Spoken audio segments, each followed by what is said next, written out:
আরো একবার কথা বলে নেব। আমাদের সঙ্গে রয়েছেন প্রতিনিধি শুভেন্দু ভট্টাচার্য। শুভেন্দু, তার স্ত্রী সুকুমার বর্মন, তার স্ত্রী অভিযোগ করছেন গতকাল দুপুরে বাড়ি থেকে মোটর বাইক নিয়ে বের হয়েছিলেন, তারপর তার খোঁজ পাওয়া যাচ্ছে না। যদিও পুলিশের তরফ থেকে বলা হচ্ছে তাকে ইতিমধ্যে গ্রেফতার করা হয়েছে। পুলিশের ঠিক কি বক্তব্য? দেখো, প্রথমে যেটা বাড়ির লোক অভিযোগ করেছিল যে সিতাই থানার পুলিশ তাকে তুলে নিয়ে যায় এবং তারপর যখন তারা সিতাই থানায় খোঁজ খবর নিতে যায় তখন সিতাই থানা থেকে জানানো হয় যে সুকুমার বর্মনকে তারা গ্রেফতার বা আটক করেনি এবং তারপরেই সিতাই থানায় কিন্তু তারা একটি মিসিং ডায়েরি করে এবং রাতের বেলা যেটা পুলিশের তরফ থেকে জানানো হয় যে সিতাই থানার থেকে অন্য থানা সাহেবগঞ্জ থানার পুলিশ তাকে সাহেবগঞ্জ থেকেই গ্রেফতার করেছে।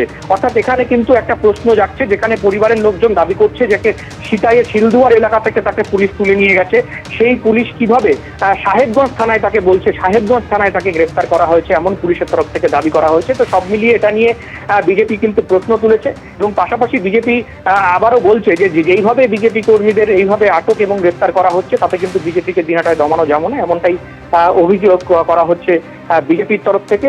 তৃণমূলের বিরুদ্ধে অভিযোগ করা হচ্ছে এবং পুলিশের বিরুদ্ধে চক্রান্তের অভিযোগ কিন্তু বিজেপির তরফ থেকে করছে। ধন্যবাদ শুভেন্দু। আর এবার যে খবরের দিকে নজর রাখবো, কোচবিহারের সিতাইয়ের শিলদুয়ার গ্রামে বিজেপি নেতা সুকুমার বর্মন তিনি নিখোঁজ। গতকাল দুপুর থেকেই তার খোঁজ মিলছে না, এমনটাই দাবি করেছেন পরিবারের সদস্যরা। আর ঠিক কি জানা যাচ্ছে, পরিবারের তরফ থেকে কি বলা হচ্ছে, বিস্তারিত জানাবেন প্রতিনিধি শুভেন্দু ভট্টাচার্য আমাদের সঙ্গে রয়েছেন। শুভেন্দু, দেখো, যেটা পরিবারের তরফ থেকে গতকাল অভিযোগ করা হয় যে সুকুমার বর্মন সিতাই 1 নম্বর মন্ডলের বিজেপির সভাপতি এবং গতকাল দুপুর থেকে সে বাইক নিয়ে বেরিয়েছিল, তারপর থেকেই নিখোঁজ এবং পরিবারের যেটা দাবি ছিল যে পুলিশ তাকে সিতাই থেকে তুলে নিয়ে যায়। গতকাল বিকেলে তারা সিতাই থানায় যায় এবং সেখানে খোঁজ করতে গিয়ে দেখে যে সিতাই থানার পুলিশ তাদেরকে গ্রেফতার বা আটক করেনি। তারপর সিতাই থানায় তারা একটি মিসিং ডায়েরি করে এবং পরে রাতে যেটা জানা যায় যে সাহেবগঞ্জ থানার পুলিশ তাই এই সুকুমার বর্মনকে গ্রেফতার করেছে একটি মাদক মামলায় এবং তারপরে বিজেপির যেটা অভিযোগ করছে যে বিভিন্ন সময় দিনহাটা এবং সিতাইয়ে তাদের বিজেপির যারা নেতৃত্ব রয়েছে তাদেরকে মিথ্যে মামলায় তাদেরকে গ্রেফতার করা হচ্ছে।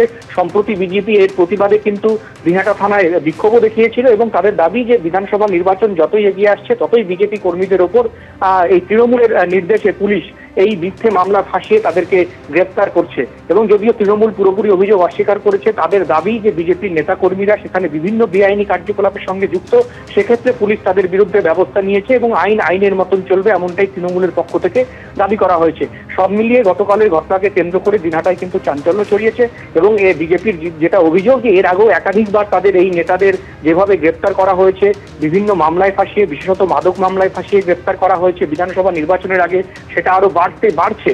আজকের ঘটনা সেই প্রমাণ এবং তারা বলছে যে এইভাবে চললে পরে কিন্তু দিনহাটা এবং যে সিতাই বিধানসভা বিভিন্ন এলাকায় বিজেপি কর্মীদেরকে একটা হতাশাজনক পরিস্থিতির মধ্যে ঠেলে দেওয়ার জন্য তৃণমূলের নির্দেশে পুলিশ এটা করছে, তবে সেইভাবে লাভবান হবে না এবং দিনহাটা এবং সিতাই বিধানসভা কেন্দ্রে কিন্তু বিজেপি তাদের যে সংগঠন সেটা আরো বৃদ্ধি করবে, তাদেরকে ভয় দেখিয়ে কোনো লাভ হবে না। শুভেন্দু, তুমি আমাদের সঙ্গে থাকো। রাজনৈতিক চর্চা তো আমরা শুনবই, কিন্তু তার আগে নিখোঁজ বিজেপি নেতা সুকুমার বর্মন তার স্ত্রী কি জানিয়েছেন শোনাবো। আমার স্বামী তোলা হচ্ছে, দেখি পুলিশে তুলছে শিলদুয়ার স্কুলে পাবে 2টা-2:30 দিকে।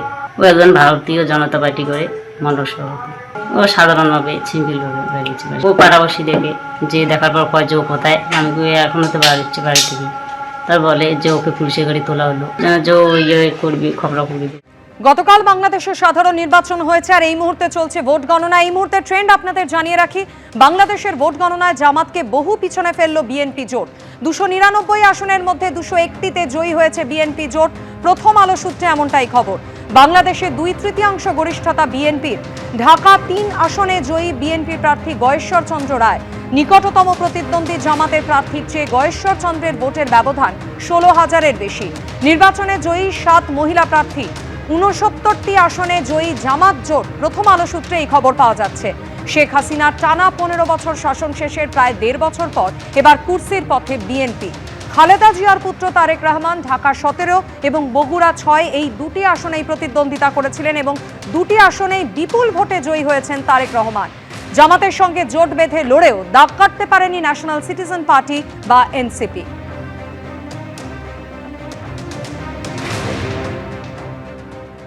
এই ঘটনা নিয়ে ইতিমধ্যে শুরু হয়ে গেছে রাজনৈতিক চর্চা। মিথ্যে মামলায় ফাঁসানো হয়েছে, ঘটনায় তৃণমূলের দিকে অভিযোগের আঙুল বিজেপির। বিজেপির বেশ কিছু নেতা অবৈধ কর্মকাণ্ডে জড়িত। এই ঘটনায় রাজনীতি নেই, পাল্টা দাবি করা হয়েছে শাসক শিবিরের পক্ষ থেকে।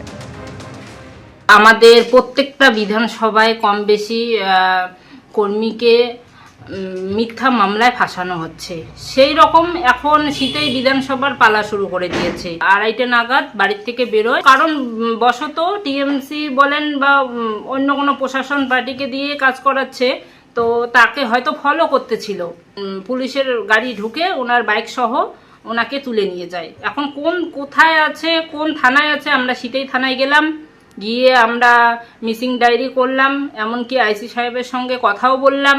উনি আমাকে সরাসরি বলে দিল যে আমাদের থানায় নেই। 1 নম্বর মণ্ডল সভাপতি ভারতীয় জনতা পার্টির, ওনার নাম সুকুমার বর্মন। টিএমসি পার্টিটা জানে চক্রান্ত সহিত যদি ওনাকে বসানো যায় তাহলে হয়তো আদাবাড়ি অঞ্চলটা আমরা তুলতে পারবো। সে কারণে ওনার উপরে উঠে পড়ে লেগেছে। মানে টিএমসি বুঝতে পারছে তার মানে পায়ের নিচের মাটি সরে গেছে। এখন পুলিশ প্রশাসনকে ব্যবহার করে ওনারা কাজ করছে।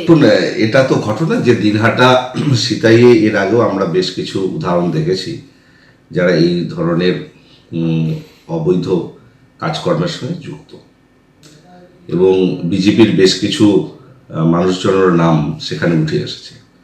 এই মণ্ডল সভাপতি এই কাজের সঙ্গে যুক্ত কিনা সেটা তো আমি স্পষ্ট করে বলতে পারবো না। নিশ্চিতভাবে পুলিশের কাছে প্রমাণ তথ্য ছিল বলেই তাকে হয়তো ধরেছে।